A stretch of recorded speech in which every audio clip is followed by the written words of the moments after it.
hipertensión arterial en el embarazo, que refleja la presión arterial sistólica, que muestra. ¿Qué refleja? La sistólica. 120 unidades de mercurio. Siéntate bien, siéntate bien. Sí, por favor, vamos a ir a la dinámica de llevarnos bien. Y eso pasa porque ustedes se comporten y yo me comporto. ¿Qué refleja?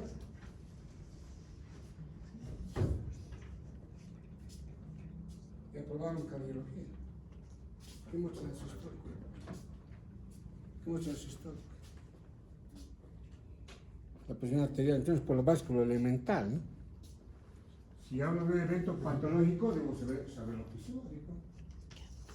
¿Qué refleja? La sistólica. Buenas tardes, adelante.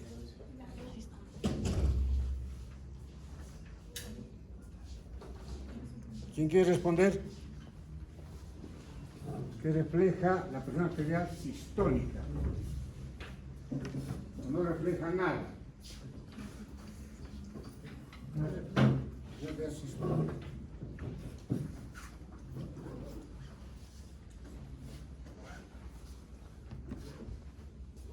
¿Llevaron cardiología o todavía no llevan cardiología? ¿Por qué la pregunta? ¿Cómo? ¿Qué pasó? ¿De qué estás estresado? Tranquilo. ¿Qué refleja? ¿Cómo paga la hipertensión arterial si no tengo la base que le da la presión arterial sistólica?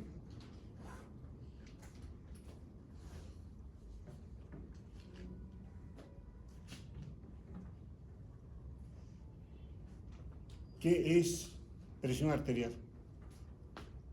¿Cómo se define presión arterial?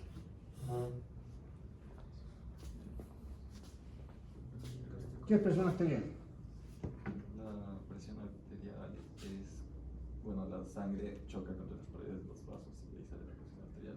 ¿Eso no es pulso? No, Presión arterial sí es la fuerza con la que las moléculas, en este caso la sangre, golpea la pared del vaso.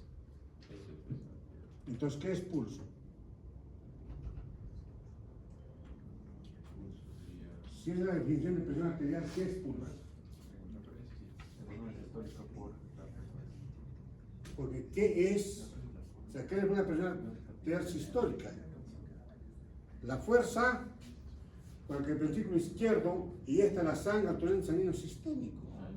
Eso es la sistólica. ¿Y la diastólica? ¿Qué refleja la presión arterial diastólica? ¿Qué refleja? ¿Qué refleja la presión arterial diastólica?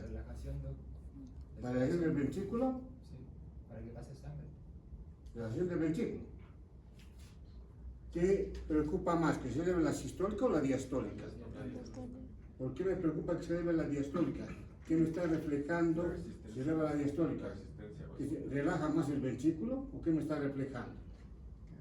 Pues que la diastólica simultáneamente es la relajación del ventrículo, me está reflejando la resistencia vascular periférica, la resistencia que está ejerciendo la pared del vaso sanguíneo frente a la fuerza con la que el ventrículo izquierdo inyecta la sangre. Si no hubiese esta resistencia, el vaso sanguíneo puede estallar. Entonces, si la diastólica se está elevando, me está reflejando un vasoespasmo, una vasodilatación. Y por lo tanto, la presión arterial es la relación del gasto cardíaco con la resistencia vascular periférica. ¿Y el gasto cardíaco en qué se refleja? En la eyección de la sangre por parte del ventrículo izquierdo. ¿Y eso en qué se traduce? En que tiene que haber relación entre la presión arterial sistólica que eyecta la sangre y la diastólica que ejerce resistencia. Cuando se eleva la presión arterial diastólica, le está mostrando vasoespasmo, vasoconstricción, que se va a traducir en hipoxia, en anoxia celular, lo que lleva a una necrosis, y esa necrosis se traduce en una hemorragia. Entonces, dicho esto, ¿sí? Vamos a tomar en cuenta que la hipertensión arterial es una patología de las más frecuentes en el embarazo. De hecho, es parte de una triada, como luego iremos viendo. Afecta al 5 al 10% de los embarazos y la prevalencia, lamentablemente, está en ascenso en el mundo. ¿Debido a qué? Debido ante todo a patologías cardiometabólicas en mujeres en edad fértil. Según la tasa de mortalidad materna después de la hemorragia. Y este dato lo dice la FIGO, la Federación Internacional de Ginecología y Obstetricia, corresponde al 26% de las muertes maternas en América y el Caribe, y al 16% en países desarrollados. Por tanto, los trastornos hipertensivos tienen estrecha relación con mayor riesgo de parto pretérmino, relacionado con fetos pequeños, edad gestacional y bajo peso al nacer. Por lo tanto, es importante considerar a la hipertensión arterial como un evento frecuente adverso en el embarazo y que es parte de la triada mortal, hemorragia, infección e hipertensión arterial. Es más frecuente la hipertensión arterial en el embarazo, mucho más la preeclampsia, antes de los 20 años y después de los 35 años. Por lo que de cada 4 pacientes con hipertensión arterial en el embarazo, 3 corresponden a primigestas por exposición primaria al trofoblasto. ¿Qué es el trofoblasto? ¿Qué es el trofoblasto? ¿Qué es el trofoblasto? ¿Lo llevaron en ginecología o no? ¿Qué es el trofoblasto?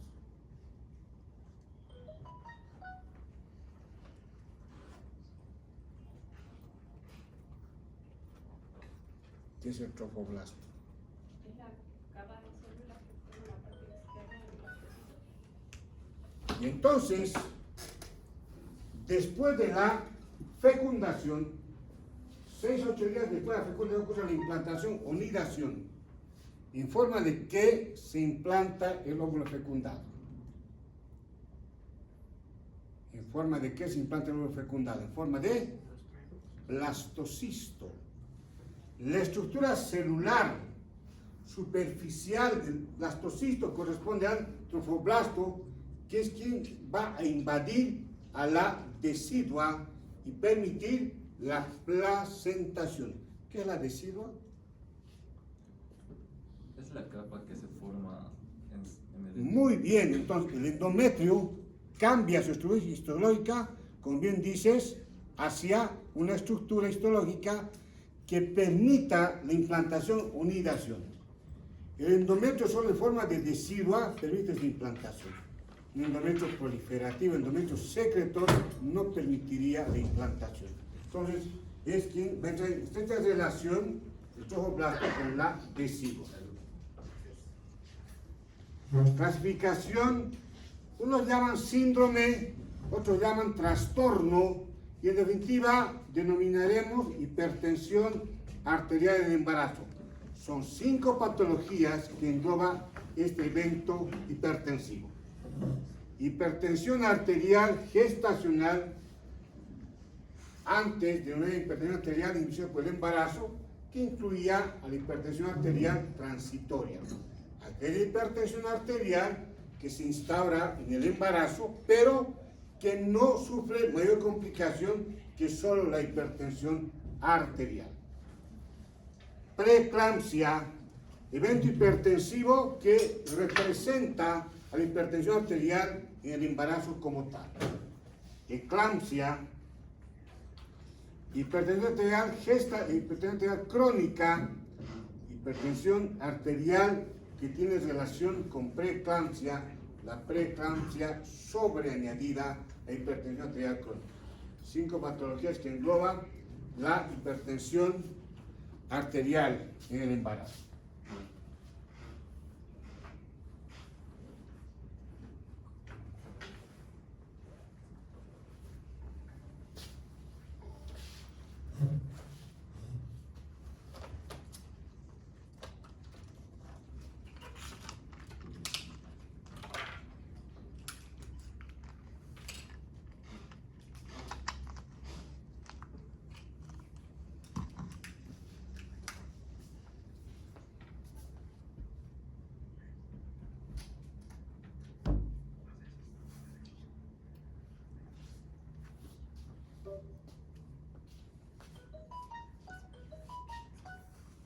Entonces, las 5 patologías hipertensivas en el embarazo. Diagnóstico cuando una paciente gestante es considerada hipertensa. Cuando la presión arterial sistólica es igual o mayor a 140 milímetros de mercurio, la diastólica 90 milímetros de mercurio o más. Antes se hablaba de que cuando incrementa 30 milímetros de mercurio, la sistólica 15, la diastólica es hipertensión. Eso quedó de lado, no se maneja más, es un término que ya quedó obviamente en el pasado. Hablamos de hipertensión arterial gestacional. Es aquella hipertensión arterial donde la sistólica es 140 y la diastólica 90 milímetros de mercurio después de la semana 20 de gestación en una paciente previamente normotensa donde no existe proteinuria. Paciente persistirá hipertensa hasta 12 semanas después del parto. Si después de 12 semanas después del parto la hipertensión arterial persiste, puede ser ya una crónica. Hasta la semana 12 posparto se considera todavía hipertensión gestacional. Más allá de la semana 12 posparto, ya se puede clasificar como hipertensa crónica a esta paciente. Hipertensión gestacional en relación con estados adversos perinatales. ¿De qué semana de embarazo a cuántos días después del parto es la etapa perinatal?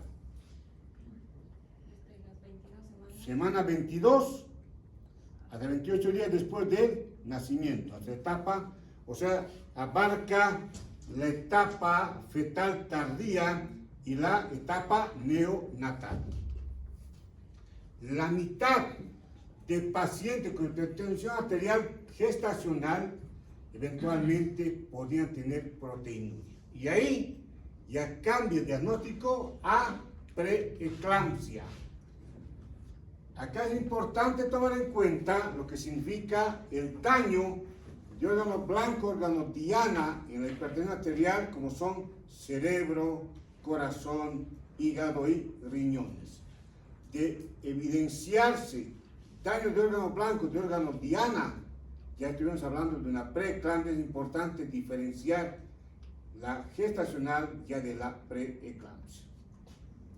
Esta progresión es más probable cuando la hipertensión arterial se diagnostica antes de la semana 32 de embarazo, por lo que es fundamental un seguimiento muy cuidadoso, muy de cerca de esta paciente hipertensa.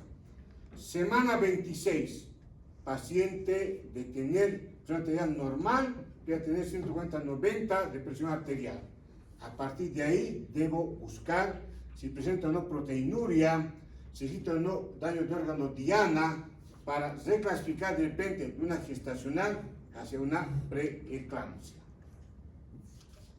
Las mujeres con hipertensión gestacional que presentan presión arterial en grado de severidad 160, 110, pero no hay proteinuria, debo nomás pensar en su manejo como una preeclampsia severa.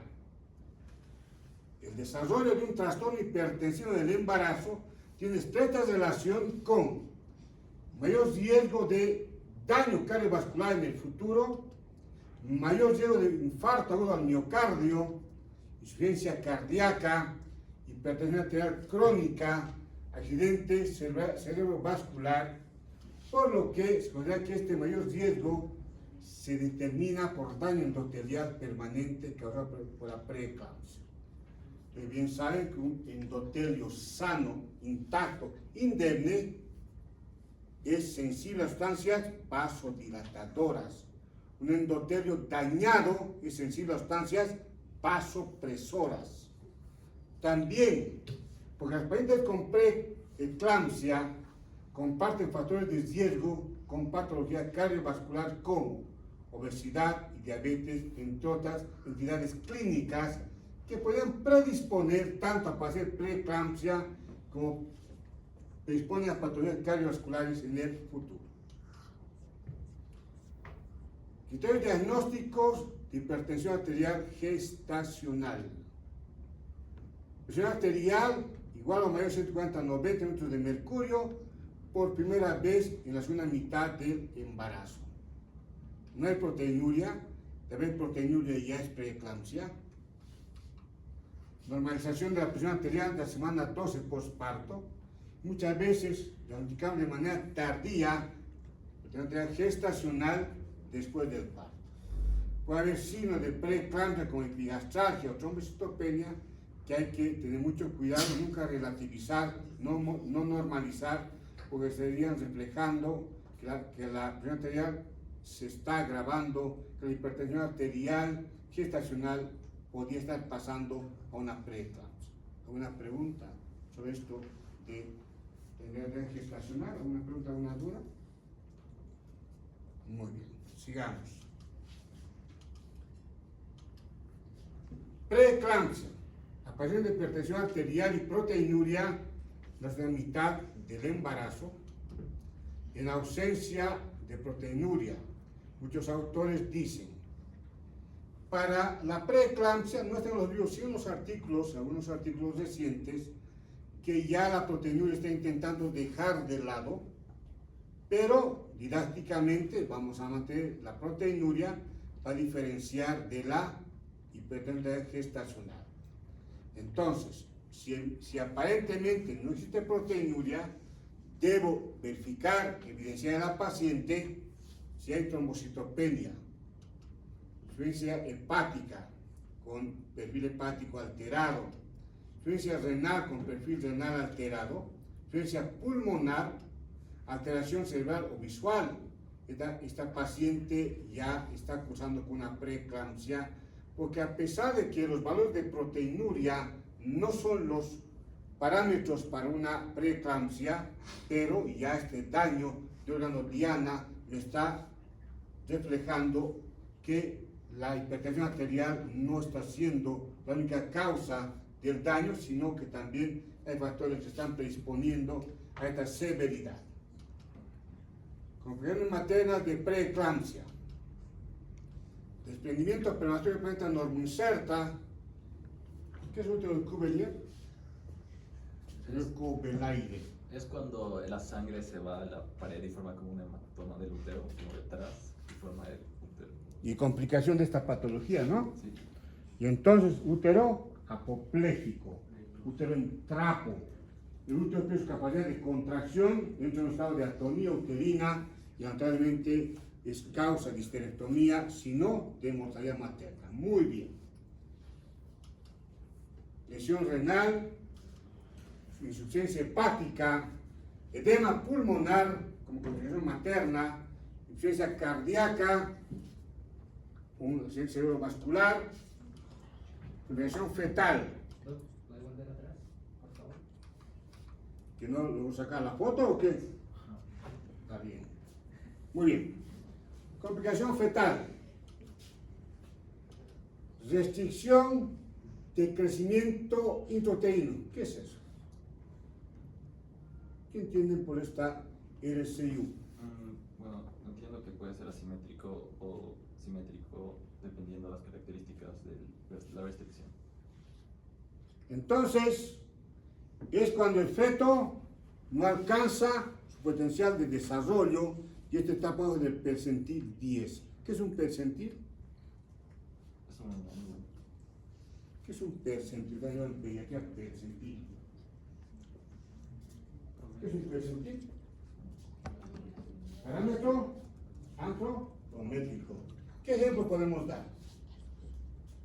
100 niños, adelante.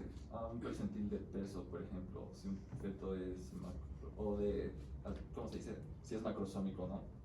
Por Entonces, eso el percentil 90 podría considerarse macrosómico. Pues si el percentil 90, un feto macrosómico, Ajá. 4.000 gramos o más. Sí.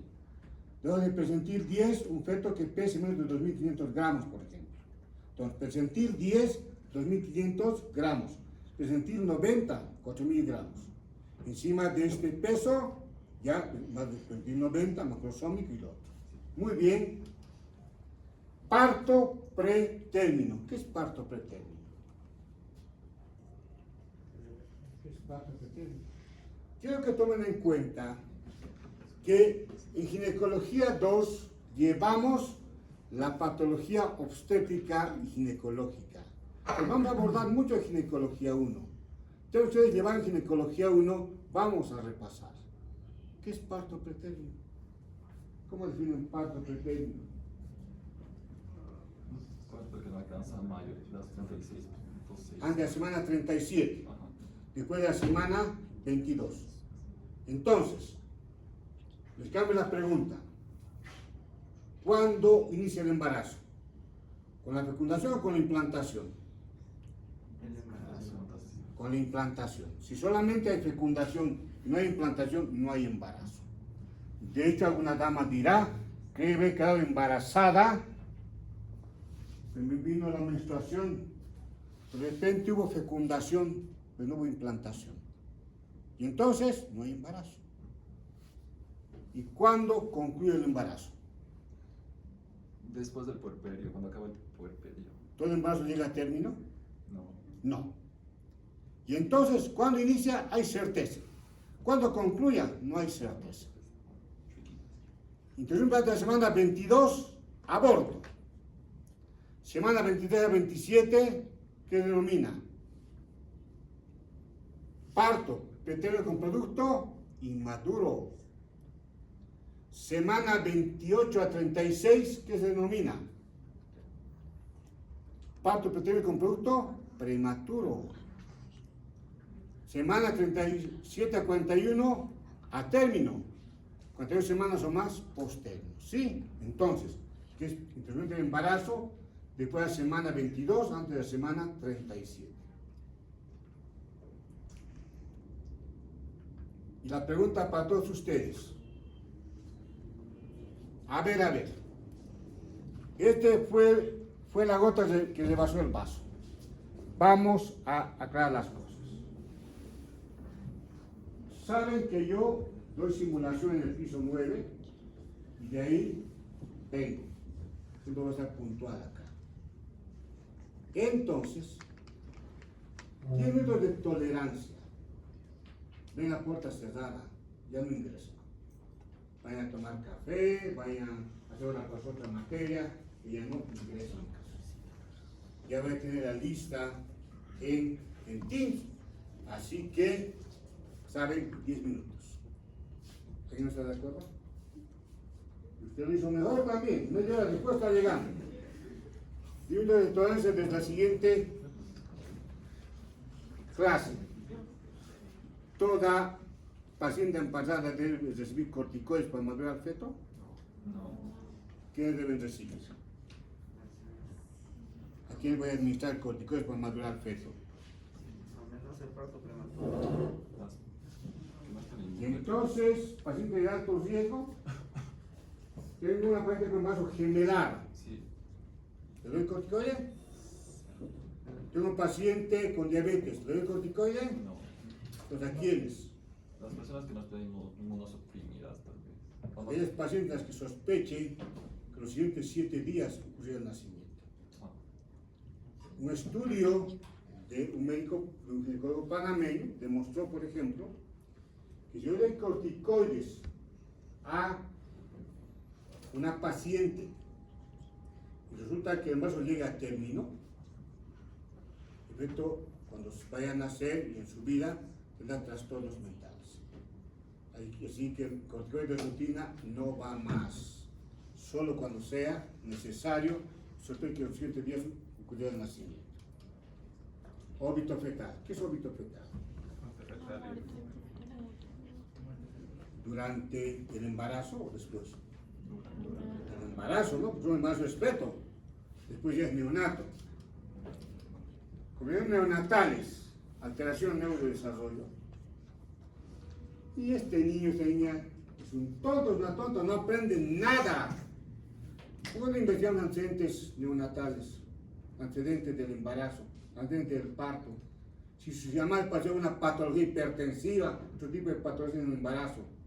¿Por qué no vemos con qué haber nació este niño, esta niña? Entonces, actualmente los neurólogos, pediatras neurólogos, trabajan mucho en este aspecto para ver el desarrollo de este nuevo ser. Enfermedades cardiovasculares, diabetes, exposición fetal prolongada, influencia placentaria, nutricional y respiratoria. Hay un tipo de sufrimiento fetal, agudo y crónico. ¿Cuándo ocurre el sufrimiento fetal agudo? ¿Cuándo ocurre el crónico? El crónico es por nutrición y el agudo es respiratorio. El agudo durante el trabajo de parto y el crónico durante el embarazo, ¿sí? Y sufrimiento fetal crónico, insuficiencia placentaria de tipo nutricional, sufrimiento fetal agudo, insuficiencia placentaria de tipo respiratoria, ¿no? Es importante diferenciar aquello. Las mujeres que padecen preeclampsia tienen mayor riesgo de patología cardiovascular en el futuro. La expectativa de vida reduce 10 años en patología, en pacientes que llegaron a una preeclampsia con nivel de severidad, incluso una eclampsia. El parto es la curación de la preeclampsia, como se señala. ¿Por qué? Porque en definitiva, ustedes saben que el trofoblasto cambia de nombre a placenta ¿en qué semana? Semana 12 de embarazo. Y cuando ocurre el alumbramiento, es que sencillamente en las siguientes horas ya ese efecto adverso de la placentación fallida irá volviendo a la normalidad. Entonces, la preeclampsia es un nombre específico del embarazo. No hay preeclampsia fuera del embarazo. Alguna vez vi paciente no gestante, no grávida, no embarazada, preeclampsia, eso no existe. La preeclampsia solo es del embarazo. ¿A partir de qué? De vasoespasmo persistente y daño endotelial. El daño endotelial se denomina activación del endotelio. La proteinuria es un importante, se considera que en su ausencia no es cuestionable, entre comillas. Actualmente, ¿cuándo es proteinuria? Cantidad de proteínas, ¿cuánto? 300 miligramos en 24 horas. Muestra en 24 horas. La paciente recolecta la orina en un recipiente, lleva al laboratorio, 300 miligramos o más proteinuria. Pero resulta que la paciente retorna con el resultado y tiene 260 miligramos. Ah, pues es que yo aprendí que a partir de 300 miligramos. Señora, usted solo tiene hipertensión arterial gestacional, no tiene preeclampsia. Cuidado, los siguientes días o semanas va a superar 300 miligramos. Entonces, muchas veces por mala interpretación es que dejamos pasar el único de preeclampsia. Entonces, la proteinuria actualmente mantenemos como un parámetro de hipertensión arterial. Más proteinuria y hipertensión arterial, preeclampsia. Lo que sí quedó de lado y no se toma en cuenta es el edema. No existe ya edema para preeclampsia. Y acá es importante tener cuidado en qué sentido.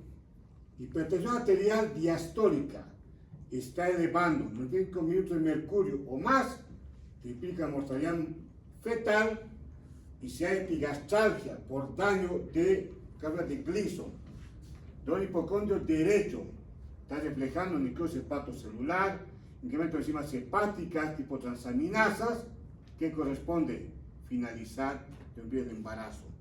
Esta paciente a veces por dilatar por una conducta expectante se muere, hace un estallido hepático y se muere el feto y luego están procesando al médico. Si hay hemoglobina en orina, hay bilirrubina en sangre, la patología que a veces se está volviendo severa. Pero tiene la capacidad de interrumpir el embarazo en el momento adecuado. A veces por una conducta expectante dejó pasar una preeclampsia y la paciente pasa una eclampsia, uno de HER, que lo iremos viendo. Daño y a otros órganos como edema pulmonar, por ejemplo. Se conoce su patología de la preeclampsia, recordemos que los defectos de la remodelación de las arterias espirales, una inadecuada invasión del trofoblasto, la placentación fallida que se conoce, son fenómenos característicos de trastornos hipertensivos del embarazo, de la restricción del crecimiento intrauterino. ¿Y esto qué significa? Placentación anormal o fallida. Cuando la invasión del trofoblasto fue inadecuada y no hubo vasodilatación de vasos sanguíneos espirales en la pared uterina, es que puede ser el punto de inicio de hipertensión en el embarazo. Hay una hipoperfusión a nivel de la placentación, hipoxia, isquemia placentaria, por lo tanto. ¿Cuándo ocurre esto? Cuando las células citotrofoblásticas, ¿sí?, se infiltran en la porción decidual de la arteria espiral, pero no alcanzan el segmento miometrial. Al ver este fenómeno hay escaso, deficiente flujo sanguíneo hacia el nuevo tejido. Por lo tanto, no logran transformarse de pequeñas arteriolas musculares a vasos de alta capacitancia, pero con baja resistencia. ¿Sí? Un ejemplo con un globo. El globo de este tamaño tiene una pared más gruesa. Cuando yo voy inflando el globo, aumenta de tamaño el globo, pero se adelgaza su pared. Entonces, ¿cuál de estos dos globos tendrá mayor resistencia en su pared? ¿El que está de tamaño normal o el que fue inflado? El que quedó inflado, porque ya tiene menor estructura en su pared. ¿Y esto qué significa? Hipoperfusión placentaria, tromboblástico relativamente hipóxico, desde que inicia el embarazo. Patología decidual. Alteración de la visualización, proceso por el cual las células estromales del endometrio sufren cambios morfológicos y funcionales para llevar a cabo de forma correcta la invasión del tromboblasto y la placentación. La placentación fallida es una de las causas de hipertensión en embarazo, mucho más la preeclampsia. Hipoperfusión, hipoxia e isquemia en toda esta estructura. ¿Sí? ¿A qué se atribuye esto?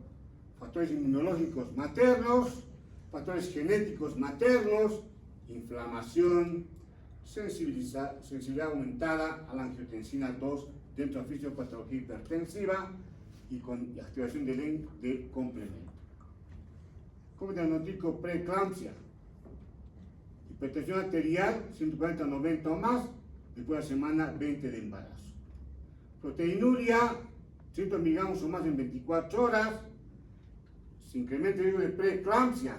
Con la presión arterial va en incremento, la proteinuria va en incremento, ya creatinina sérica va en incremento, trombocitopenia, de las plaquetas, una hemorragia microangiopática, aumento de la LDH, elevación de la alanina transaminasa que refleja la hipertensión. La paciente cada vez manifiesta que la cefalea se hace más intensa, alteraciones visuales, auditivas.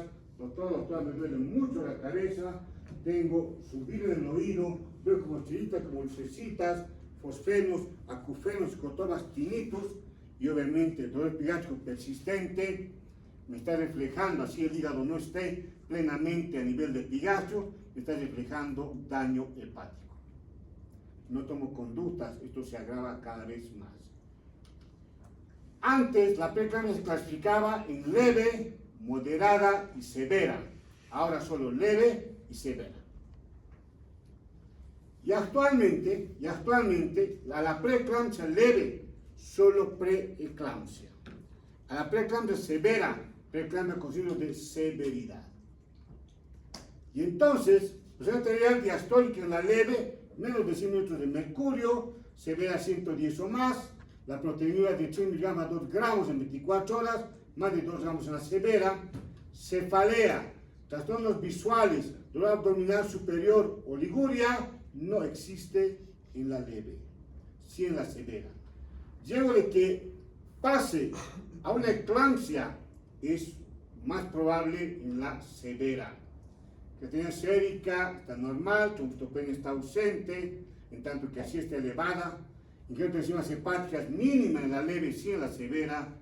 Incremento intrauterino, sí en la severa, no en la leve. Edema pulmonar, sí en la severa, no en la leve. ¿Alguna pregunta? ¿Alguna duda? Ustedes saben, todo lo que yo hablo en clases, yo no tengo que examen. Eclampsia. Manifestación neurológica más severa en una paciente con preeclampsia. Consiste en convulsiones tónico-clónicas en paciente con preeclampsia en la que no existe otra causa para la convulsión.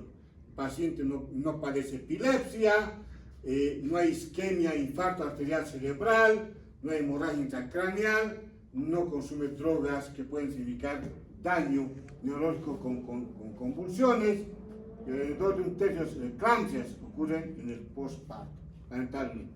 A pesar de que el parto es la curación de la preeclampsia, cuando el daño neurológico es tan severo, lamentablemente, no más después del parto, no debe ocurrir, el paciente continúa convulsionando. Las convulsiones son causa importante de morbilidad, de mortalidad, si no tengo recursos médicos. ¿Eso qué significa? ¿Tengo capacidad de manejo de la paciente? Sí, pero no tengo los insumos, nada puedo hacer. Pues de repente tengo insumos, pero no sé cómo manejar una preeclampsia, una eclampsia. También eso es impericia. Pueden provocar hipoxia materna severa, traumatismo y neumonía por aspiración cuando el paciente está convulsionando. ¿Qué debo cuidar en una paciente con convulsiones? Que no provoque un TEC y seguro que no se muerda la lengua. No voy a meter ni dedo, que va a amputar. Sí, tiene su gorra, la roja, la gorra a la boca, lo que haya. Me saco y no importa. Daño neurológico residual es raro. La paciente generalmente recupera si es que no fue grande el daño neurológico. Y puede haber daño a corto plazo, a largo plazo, la memoria y la función cognitiva, eso sí se ha demostrado. Frente con eclampsia, a veces dicen, doctora, ya no tengo capacidad de memoria como antes, me olvido todo, a veces ya nada tengo un mareo, ¿sí? Especialmente después de convulsiones recurrentes.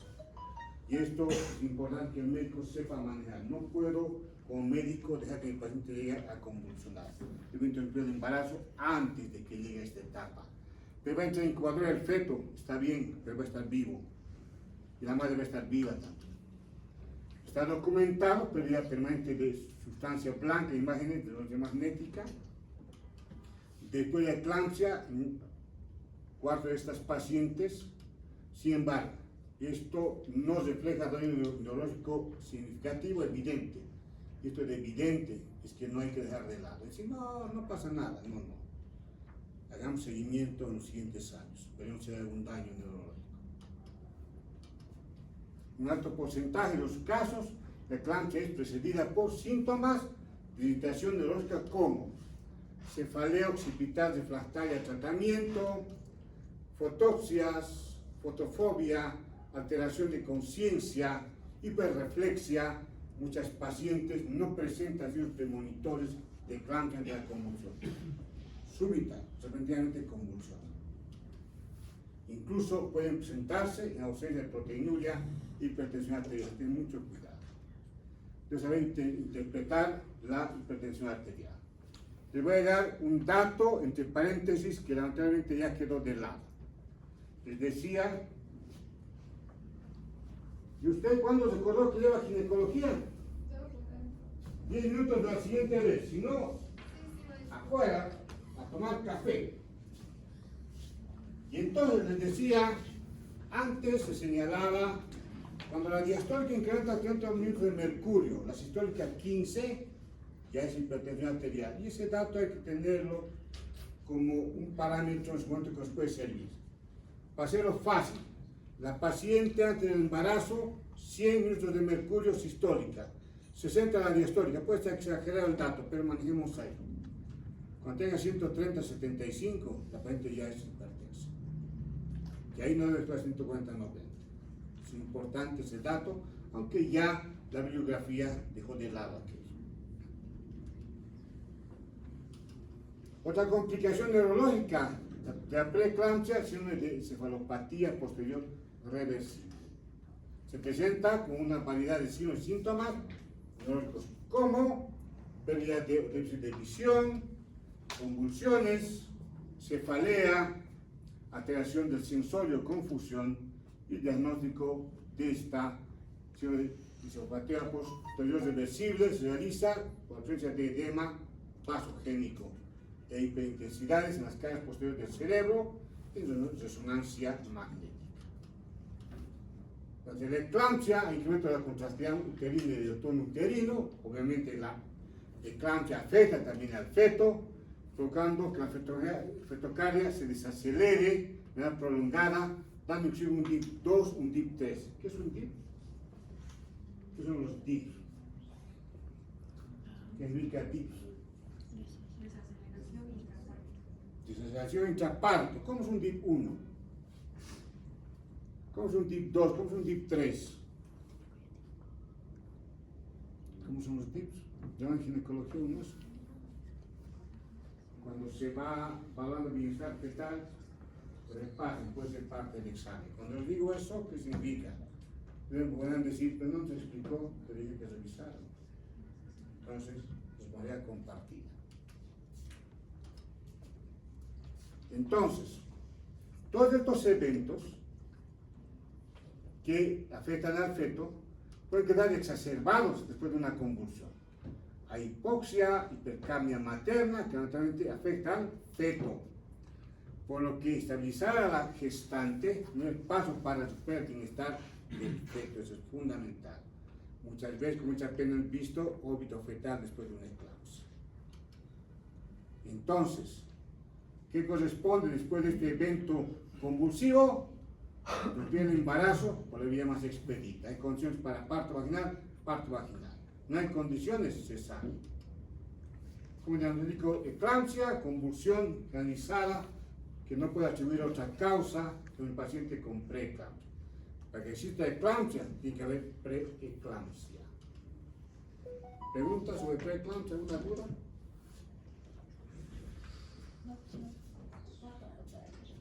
¿Con quién? ¿Yo qué culpa tengo? 10 minutos la siguiente vez. De tolerancia. ¿Alguna pregunta hasta aquí? ¿Alguna duda? Cuando uno pregunta, no se entendió nada, que es lo más probable. Tal vez se entendió algo. ¿Se entendió o no? ¿Ustedes? ¿Sí o no? ¿O no entendió nada? ¿O no se entiende cómo explico? Sigamos. Hipertensión arterial crónica. Presión arterial 140 sistólica, 90 diastólica o más antes del embarazo. Primera mitad del embarazo y después de la semana 13 postparto, esta paciente es y será hipertensa. También, obviamente, estas pacientes con hipertensión arterial crónica deberían ser valoradas en la etapa preconcepcional para determinar si están o no en condiciones de quedar embarazadas. Usted ya tiene presión arterial elevada, tiene hipertensión arterial, sí doctora. ¿Y cómo se cuida? Así nomás. ¿Qué es así nomás? Porque es un anticonceptivo seguro, eficaz. ¿Sí? Puedo dar anticonceptivo hormonal a una paciente con hipertensión arterial. ¿Qué creen? ¿Puedo dar anticonceptivos orales combinados, píldoras anticonceptivas a una paciente con hipertensión arterial? ¿Sí o no? ¿Qué opinan? Creo que voy a modificar el porcentaje de calificación, algún porcentaje sea participación en clases. Excelente, por ahí puedo deambular también, ¿no? Encontrar más directamente con ustedes. ¿Usted qué está abordando? ¿Es lo malo que ¿puedo dar o no? No, ¿Por qué no? por el estrógeno. ¿Perdón? Por el estrógeno, las hormonas de la pastilla. Muy bien. El paciente con hipertensión arterial nunca hormonas. Pues esto es lo que puede provocar trombosis principalmente. Eso es de mucho cuidado. Tengo pacientes más de 35 años, fumadoras, y están tomando anticonceptivo oral combinado. Tremendo riesgo. Porque montas una trombosis. De cada 10 pacientes con hipertensión arterial, 9 corresponden a hipertensión arterial primaria y 1 a secundaria.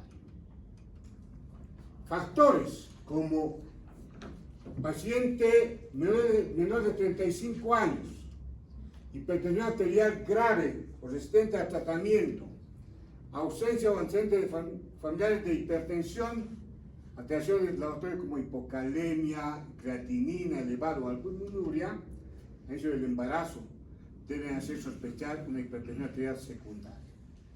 Esta paciente con estos antecedentes, cuando llega el embarazo, se nos va a complicar fácilmente, incluso llegando a una eclampsia. Doc, ¿no debería ser de mayores de 35 años o está bien de menores? ¿Sabe por qué no? ¿Por qué? Porque la preeclampsia es más frecuente en las primigestas. ¿Y por qué? Por exposición primaria al trofoplasto. Entonces, cuando ustedes me dicen menos de 35 años es un factor de riesgo, esta paciente tiene menos de 35 años y tiene todo esto. ¿Sí? Antes de los 35 años, esta paciente ya padece todo esto. O sea, si la paciente, yo esperaría que una paciente más de 35 años, de repente sí vaya a tener esto. Si tiene menos de 35 años y obviamente en su manejo vemos todo esto, tiene 33 años, ya recibe tratamiento para hipertensión arterial, pero no responde, cuando se embaraza se va a complicar. Cuando esta paciente, menos de 35 años, tiene antecedentes en la familia de hipertensión, es un riesgo. Alteración del laboratorio, pues hipocalemia, todo esto es un riesgo. Porque obviamente después de 35 años, esperaría que todo esto sí esté presente. Menos de 35 años, con este antecedente principalmente, ya significa que esta paciente nos va a complicar el embarazo. No solo va a hipertensión crónica, puede llegar a una preeclampsia, llegar a una hipertensión arterial que se traduzca en una eclampsia, encima de HERP y todo aquello que lo vimos. Parecería que tendría que ser mayor, ¿no? Sí. Pero tiene sentido. Tendría que ser mayor, pero es obvio, para gente mayor de 35 años yo esperaría que esto ocurra. Para gente que tiene menos de 35 años y tiene todo esto, se va a complicar. Yo tengo 33 años y estoy embarazada, y todo esto tiene, pues esta paciente no va a quedar con hipertensión arterial crónica solamente, va a llegar a una preeclampsia, va a llegar a una eclampsia. Claro, si tiene más de 35 años es diferente, ya esperaría que haya cierto daño. Después de 35 años, a veces espero que la paciente tenga hipertensión arterial, tenga diabetes. Después de 35 años, nada, ¿no? Las damas que están acá en el aula, la mayoría, tal vez todas, van a postergar la maternidad. ¿Por qué? Por su presión académica. Promedio de embarazo en mujeres médicos, ¿a partir de qué edad? ¿Saben? 35 años en promedio. Cuando tienen ya cierta expectativa en la vida. Hice la especialidad, me desenvolví ya como profesional, tengo 35 años, me olvidé embarazar. Entonces, mayor riesgo, ¿sí? No absoluto, relativo. No es que todas las pacientes van a hacer 35 años hipertensión arterial, no para nada. Si hay antecedentes hay que tener muy en cuenta. Paciente tiene 25 semanas de embarazo. Es una mitad del embarazo. Primer control prenatal. Presión arterial 140/90. La paciente tiene 23 años, 25 semanas de embarazo. ¿Presión arterial crónica o gestacional? ¿Qué creen? ¿Gestacional crónica? ¿Por qué? 25 semanas. Primer control prenatal. No podemos saber si no tenemos... No sabes por si es de antes o de desde ¿Y si es crónica? Ajá. ¿Qué más tiene, doctor? ¿Podría ver? Bueno, el paciente acude al control prenatal, primer control, doctora, trabajo, estudio, no tengo tiempo. Hoy perdí tiempo y vine a hacer mi control prenatal, 25 semanas. Arterial 140/90. Crónico gestacional. Antecedentes. Sí, creo que mi abuela creo que tuvo presión alta, doctor. Solo se revisó por última vez. Alguna vez tuve dolor de cabeza, pero pensé que era migraña, no sé. Nunca me tomé la presión arterial. Parece que es crónico. ¿Qué hago? ¿Cómo voy a dilucidar? Tú ya llevamos cardiología. ¿Qué provoca hipertensión crónica a nivel cardíaco y a nivel de ojo? Retinopatía hipertensiva. Ventrículo izquierdo, ¿qué pasa en hipertensión crónica? Hipertrofia, ¿no? Y el examen en fondo de ojo, más en algodón, retinopatía. Entonces, a esta paciente, para dilucidar, voy a pedirle, ¿le hago placa de tórax? Pueden ser no, es radiación. ¿Qué le pido? Una ecocardiografía, un electrocardiograma. Me muestra hipertrofia del ventrículo izquierdo. Al examen de fondo de ojo me muestra miopatía hipertensiva crónica. No hay hipertrofia del ventrículo izquierdo, no hay daño de retina, depende de sea gestacional. ¿Algún comentario? Es la única manera. Porque luego no tengo el dato de la paciente, nunca tomo presión arterial. ¿Sí? Y te estoy descubriendo una crónica. Nunca acude a consulta. Caso subyacente de hipertensión arterial crónica. Que en la familia, lo que ustedes comentaban, que haya hipertensión arterial. Obesidad, sí. Anomalías arteriales, artropatías, sí. Trastornos endocrinos, patología a nivel renal, patología de tejido conectivo, crisis renal aguda, tiene estrecha relación con hipertensión arterial crónica. ¿Cómo diagnostico hipertensión arterial crónica? Cuando la paciente ante el embarazo, primera mitad, segunda mitad, más allá de semana 12 de posparto, tiene hipertensión arterial. ¿Sí? Después de la semana 12 posparto, presenta la hipertensión, es crónica esta hipertensión. ¿Una pregunta? ¿Alguna duda? Preeclampsia sobreañadida, hipertensión arterial crónica. 2 a 5 de cada 10 pacientes hipertensas crónicas van a presentar preeclampsia en el embarazo. Los pacientes son de altísimo riesgo. La condición de hipertensa en embarazo es de esperar que casi la mitad de estas haga preeclampsia en el embarazo. Este riesgo aumenta en pacientes de etnia afroamericana, obesas, fumadoras, presión arterial diastólica 100, mayoría 100, diagnosticada hace 4 años, paciente de preeclampsia anterior embarazo, paciente con alto riesgo de que la hipertensión arterial se vaya a acompañar de preeclampsia, de proteinuria, ¿no? La preeclampsia sobreagregada, hipertensión arterial crónica, incidencia del 65%, donde hay daño de órgano blanco, otra hipertensión arterial secundaria, con daño ya de un órgano, esa es la secundaria. ¿Cómo diagnostico? Esta paciente que siendo hipertensa se embarazó. Primera mitad hipertensa. Segunda mitad del embarazo, hipertensión arterial más proteinuria. Después del embarazo solo, hipertensión arterial. Causas de hipertensión arterial en el embarazo, ante todo preeclampsia. Muchas teorías intentan explicar por qué algunas pacientes y otras no presentan hipertensión arterial en el embarazo. Las primigestas, por exposición primaria a huellas coriales, al trofoblasto. Entonces, ¿en qué otro tipo de pacientes hay exceso de trofoblasto? Que es la placenta en la semana 12, embarazo gemelar. Si con una sola placenta hay una lesión anómala, con 2 placentas gemelar, mucho más. En otros casos, en mola hidatiforme completa, que es parte de la enfermedad trofoblástica gestacional. ¿Qué es la mola hidatiforme? ¿Qué es la mola hidatiforme? ¿Qué es la mola hidatiforme? ¿Cuáles son las 5 patologías que engloba la enfermedad trofoblástica gestacional? ¿Cuáles son?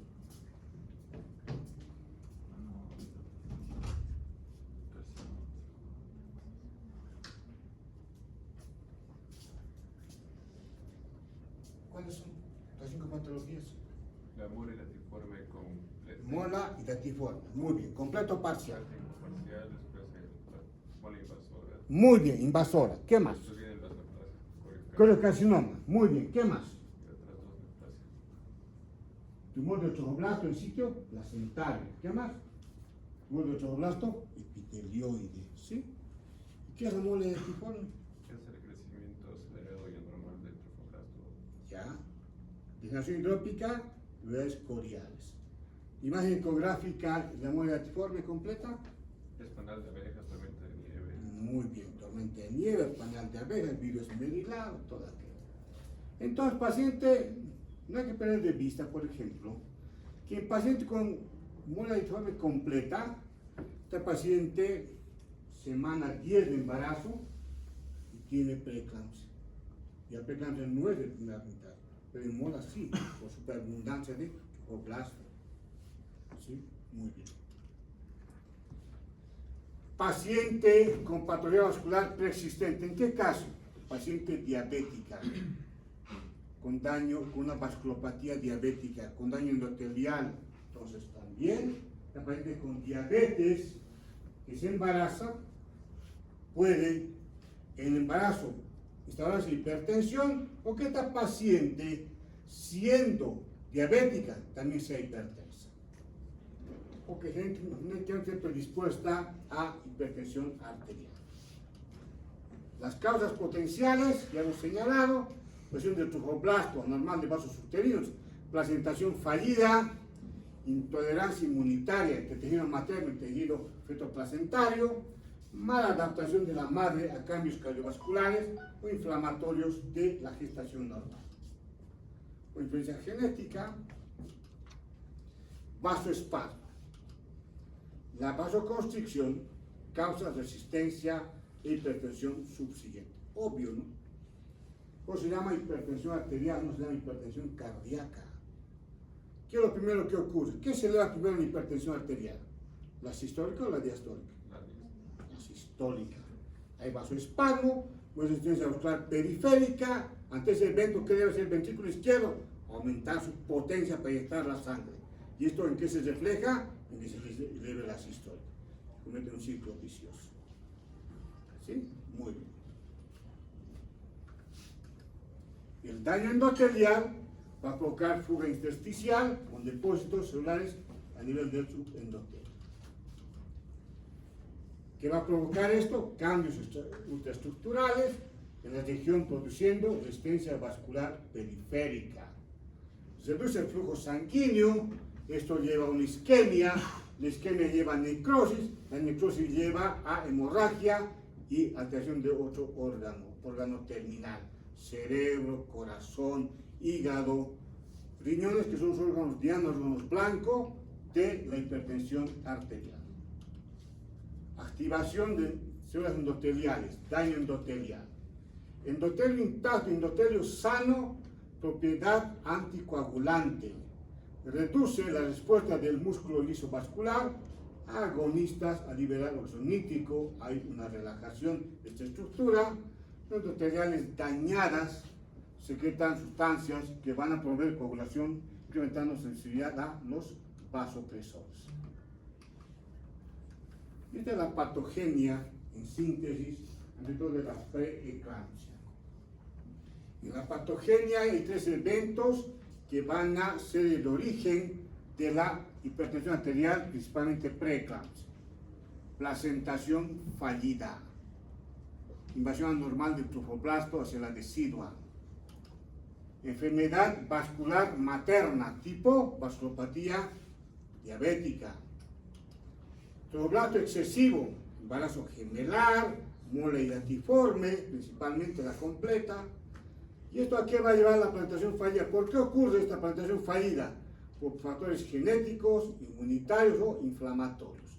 Estos 3 eventos van a tener como desenlace único flujo uteroplacentario reducido, disminuido, o el vasoespasmo. ¿Y esto a qué va a llevar? A que se dañe el endotelio, hay una activación del endotelio, y esto se traduce en vasoespasmo, y el vasoespasmo ¿a qué va a llevar? a hipertensión arterial, oliguria, menor flujo a nivel renal, menor efecto a nivel renal en cuanto significa a la filtración glomerular. Hay isquemia a nivel de todos los órganos, diana, órganos blancos, crisis convulsiva, daño neurológico, y en muchos casos la preeclampsia es la causa del tratamiento operatorio de cuenta normo-incerta. Y el vasoespasmo hace que se liberen agentes vasoactivos, prostaglandinas, óxido nítrico y endotelinas, flujo sanguíneo reducido, en cuanto significa a la fuga capilar, aquí lleva la fuga capilar a edema, hemoconcentración y proteína. ¿Qué pasa además? Activación de la coagulación. Y esto va a determinar trombocitopenia. La activación de la coagulación se traduce en agentes nocivos, citoquinas, toxinas y polisacarídeos de lípido. Patogenia de la hipertensión arterial, principalmente la preeclampsia. Esto en 2 libros es como 20 páginas, en otros 25 páginas, se resume en esto. Tenemos cardiovasculares en relación con hipertensión arterial. Incremento de la postcarga, ¿a qué se atribuye? Hipertensión arterial. Mayor resistencia vascular periférica. Activación del endotelio con daño endotelial, con extravasación hacia el espacio extracelular, y otro que se traduce en edema. En este caso, edema pulmonar. Ventrículo izquierdo cada vez incrementado. Hay obviamente un evento de hipertrofia del ventrículo izquierdo. Importante, cuando exista hemoconcentración, puede ser la antesala a una eclampsia. Las reacciones hematológicas, trombocitopenia, que puede ser mortal. ¿Por qué es mortal una trombocitopenia? Por la hemorragia, ¿no? Reducción de factores de coagulación. ¿Cuántos factores de coagulación hay? 12 o 13. ¿Cómo llama? ¿Factor 1? ¿El 2? Estudien. Va a ser parte del primer parcial. ¿Sí? ¿Y el 6 cómo se llama? ¿No recuerdas el 6? Nunca vas a recordar porque no existe el 6. ¿Sí? Ah. Reducción de eritrocitos, ¿sí? Va a haber hemólisis también. Importante. Trombocitopenia menor a 100.000 células refleja severidad del proceso patológico hipertensivo. Cuanto más bajo sea el recuento plaquetario, mayor movilidad y mortalidad materna fetal.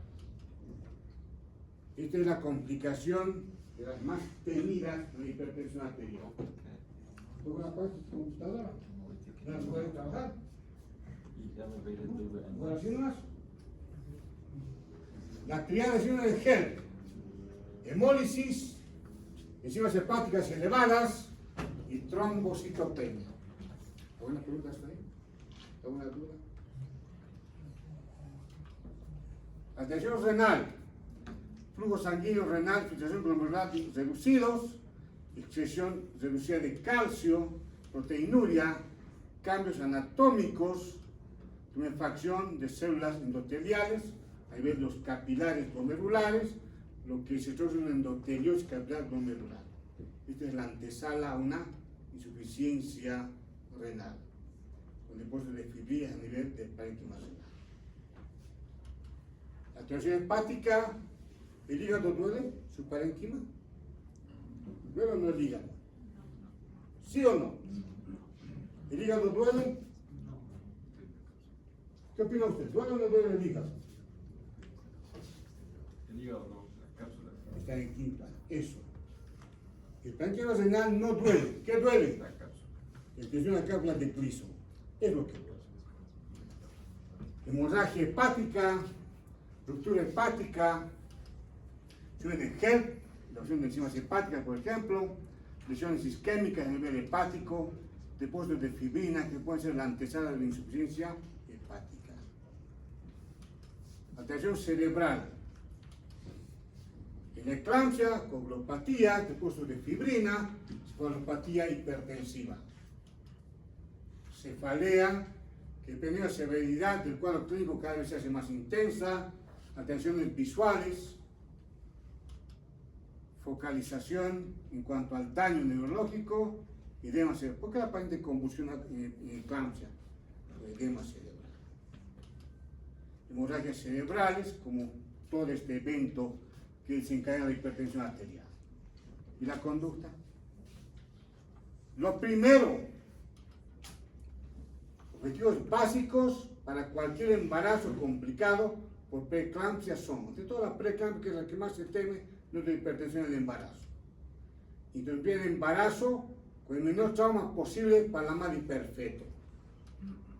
Nacimiento de un niño o una niña con posterior desarrollo y crecimiento adecuado, que no quede secuelas de este niño o niña cuya madre padeció, ante todo, preeclampsia. Restitución completa de la salud de la madre, que no quede secuelas en esta paciente. Información más importante, edad gestacional. Debo tener cuidado. Semana 22, hipertensión arterial. Semana 24, más proteinuria, ya es preeclampsia. Voy manejando con cardiología. Semana 32 de embarazo, ya la hipertensión arterial no logro controlar. Muy bien, interrumpimos este embarazo. Corticoides. Comunico a neonatología para que haya la atención en un centro donde exista cuidados intensivos neonatales. Voy a interrumpir el embarazo antes que llegue a una eclampsia a la paciente. Con consentimiento informado de la paciente, explicando los eventos. La paciente dice, no acepto que usted me opere porque quiero que mi bebé no utilice incubadora. Muy bien. Documento, firme señora. Busque quien le atienda, que yo no lo voy a hacer. Usted luego se va a complicar. Entonces, lo importante, la paciente siempre acepta. Es rarísima, casi nadie que rechaza que se interrumpe el embarazo cuando ya las condiciones son excesivamente adversas en la parte hipertensiva. Atención intrahospitalaria, embarazo pretérmino. Todavía es pretérmino este niño, esta niña, y entonces se han detallado para datos clínicos de cefalea, alteraciones visuales, dolor epigástrico e incremento rápido de peso. ¿Por qué incrementa rápidamente el peso? Por edema. Medir el peso en el momento de la admisión, cada día a partir de entonces, analizar proteinuria desde su admisión cada 2 días a partir de ese momento, medir la presión arterial compensada cada 4 horas, registrar, monitorear a la paciente, hematocrito, el corte de plaquetas y enzimas hepáticas, ¿para qué? Para detectar síndrome de HELP, ¿sí? Hemólisis, trombocitopenia y incremento de enzimas hepáticas. Está llegando un HELP, interrumpe el embarazo. Evaluar más frecuente el tamaño de la biometría fetal, cantidad de líquido amniótico con ecografía de manera continua. Medicamentos antihipertensivos que utilizamos en paciente que está acusando de hipertensión en el embarazo. Nifedipino, 10 miligramos vía oral, solo en caso de presión arterial diastólica siga más de 110, repetir la dosis cada 30 minutos. Entonces, máxima 50 minutos de mercurio, pero 50 miligramos. Amlodipino, 2.5 a 10 miligramos una vez por día. Hidrolazina, 5 miligramos en bolo vía endovenosa, se disuelve en 20 horas de solución salina, y bolo 5 miligramos cada 20 minutos, dosis máxima en 24 horas, 30 miligramos. Labetalol, 20 miligramos endovenoso, luego 40 o 80 miligramos cada 10 minutos, dosis máxima en 24 horas, 220 miligramos. Puede utilizar infusión continua, 1 a 2 miligramos por minuto con bomba de infusión. La paciente con cifra diastólica menor o igual a 100 litros de mercurio debe continuar con afametilopa, 250 miligramos, vía oral cada 6-8 horas. Muchos dicen afametilopa no sirve para hipertensión. Sí, medicina basada en evidencia. Sí, no sirve. Pero no para crisis hipertensiva, no sirve. Porque primera dosis, 8 horas de 100, actúa contra la hipertensión. Sí, para dosis de mantenimiento. Y de la racina bioral, si en el país existe, se utiliza 30-50 miligramos cada 6 a 8 horas. Y fedipino 10 miligramos bioral cada 8 horas. o amlodipino, 2.5 a 10 miligramos por día de la dosis. Siempre coordinamos con cardiología o un manejo multidisciplinario. La paciente llega a la emergencia manifestando intenso dolor de cabeza. Doctora, me duele mucho la cabeza, cefalea intensa, fosfenos, acufenos, cotomas, tinnitus, me duele la cabeza, tengo subido en el oído, veo como se sienten cuestritas, me voy a desmayar, me voy a desvanecer, inminencia de eclampsia. Tengo que actuar. Sulfato de magnesio. Sulfato de magnesio tiene acción sedante, anticonvulsivante, depresión del sistema nervioso central, a nivel también depresión músculo cardíaco, esquelético y liso. El vasodilatador también e incrementa el flujo sanguíneo renal y uterino. Duración de la aplicación de sulfato de magnesio inicia la preeclampsia severa, de severidad, hasta 24 horas después del parto o última convulsión. Controlar sulfato de magnesio, ¿qué controlo cuando presenta con sulfato de magnesio? Signos vitales maternos, estado de conciencia, diuresis horaria, frecuencia cardíaca, los riesgos osteotendinosos, que son más importantes. Es lo primero que se va a alterar cuando hay sobredosis de sulfato de magnesio. Entre todo el riesgo patelar. Precauciones: debo orientar a la paciente de posibles reacciones adversas. Puede provocar náuseas, vómitos, sensación de calor en el sitio donde está administrando sulfato de magnesio, agitación, visión borrosa, sudoración, cefalea, ardor en lugar de aplicación. Técnica de sulfato de magnesio. La técnica de Pilcher. Dosis de impregnación, 4 gramos endovenoso en 20 minutos. Dosis de mantenimiento, 5 gramos intramuscular en cada glúteo con 1 ml de silocaina sin epinefrina. Puedes repetir cada 4 horas, alternando en cada glúteo, de acuerdo al criterio clínico. Que es el que menos se maneja, ¿no? ¿Por qué? Si hay datos de sobredosis de sulfato de magnesio, ¿qué voy a hacer? ¿Voy a aspirar lo que he inyectado acá? Entonces, como que no es muy práctico, pincha, me queda para el conocimiento. El que más manejamos es Suspar. Entonces, de impregnación, 4 gramos, vía endovenosa, entre 15 a 20 minutos, dosis de mantenimiento, 1 a 2 gramos cada hora en bomba de infusión. Evaluar magnesio sérico cada 4 horas para que no haya una sobredosis. Y la otra opción es Cibai. Cibai, dosis de impregnación, 6 gramos endovenoso, en 15 a 20 minutos, dosis de mantenimiento, 2 gramos cada hora vía endovenosa también. El que más se maneja es Suspar. ¿Qué voy a controlar para identificar si es de intoxicación por sulfato de magnesio? Depresión respiratoria que ocurre al final. El riesgo osteotendinoso, abolidos o disminuidos. Veo que esto queda abolido, voy a parar el goteo de sulfato de magnesio. Diuresis menor a 30 ml por hora, sudoración, calor, rubor. Y entonces, la paciente dice: doctora, mis pies los siento muy pesados, no puedo moverlos. Sobre todo el sulfato de magnesio. Efecto de letargia, confusión y al final paro respiratorio por ese efecto relajante y paro cardíaco. Su antídoto, el sulfato de magnesio, bicarbonato de calcio. 1 gramo de bicarbonato de calcio vía endovenosa en 100 ml de solución subirólica, pasa en 15 minutos. ¿Preguntas? ¿Dudas? ¿La lista dónde está? Dime. ¿Cómo se llama? El mantenimiento de la presión, ¿a cuánto puede llegar o cuánta presión podemos tolerar en este caso? Nunca, y está buena esa pregunta, nunca menos de 80 minutos de mercurio la diastólica. Está menos de 80, no menos de 80. Porque si es menos de 80, reduce el flujo sanguíneo para presentar efecto placental. ¿Sí?